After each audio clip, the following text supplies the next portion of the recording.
Hello everyone, I'm Harvey and welcome to a new video on my YouTube channel.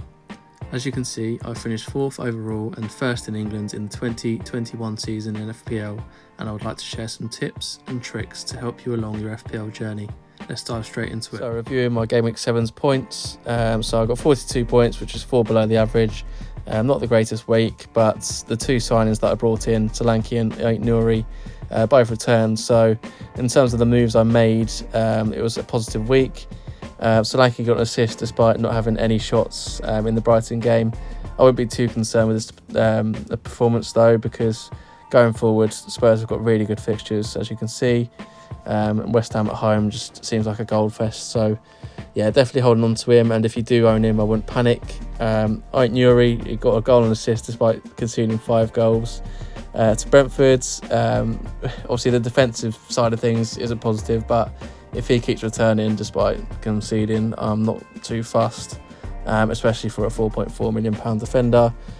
So yeah, really glad that I brought him in. Obviously he will be benched this week against Man City at home, but after that you can see the sea of green in terms of fixtures. So yeah, really pleased with him. Obviously Mbeumo keeps ticking along. You could see the glass is half empty in that he only got 1 goal in a 5-goal fest. So but yeah, that's wishful thinking really. He did return and get a bonus point despite there being 8 goals in the game, so lots of other players returned, but he still comes away with the bonus point.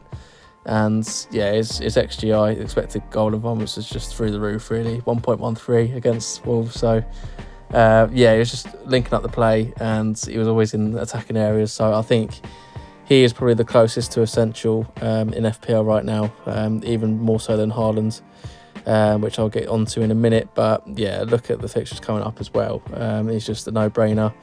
And Palmer got a return as well, and he actually got a yellow card, but still came away with 2 bonus, which is positive signs.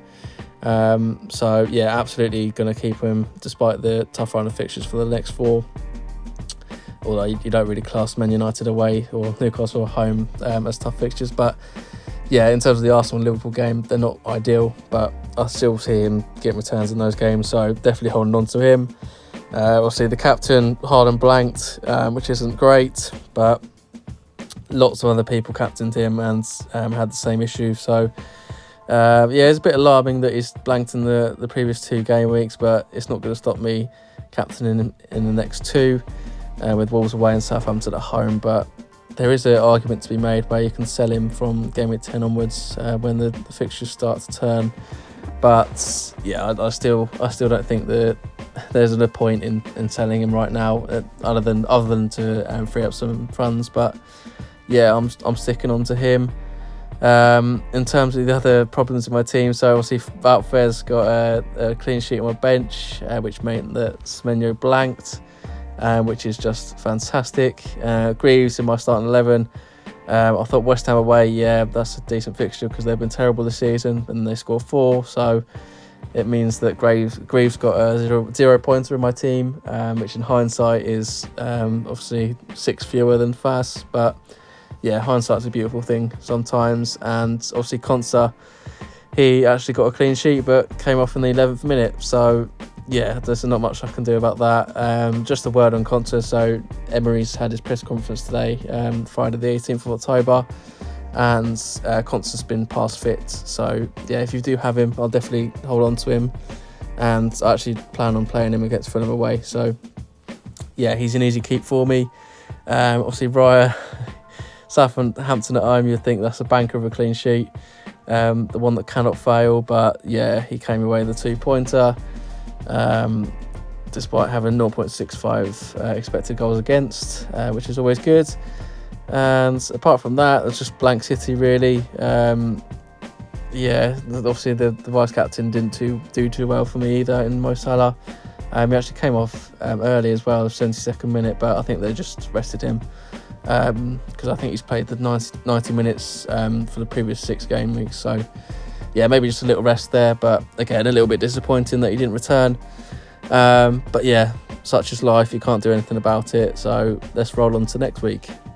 Now looking at my team selection for next week's game, so obviously that'll be game week 8 with a deadline at 11 AM on 19th of October 2024, which is Saturday. So yeah, we're not going to make any transfers this week. It was kind of depending on KONSA being fit, which he has been past fit. And I have got Robinson on the bench should any of my 2 4-mil defenders not play for whatever reason. But yeah, obviously I could play Robinson instead of both the defenders for Ipswich and Leicester. But yeah, I've been umming and ahhing about that.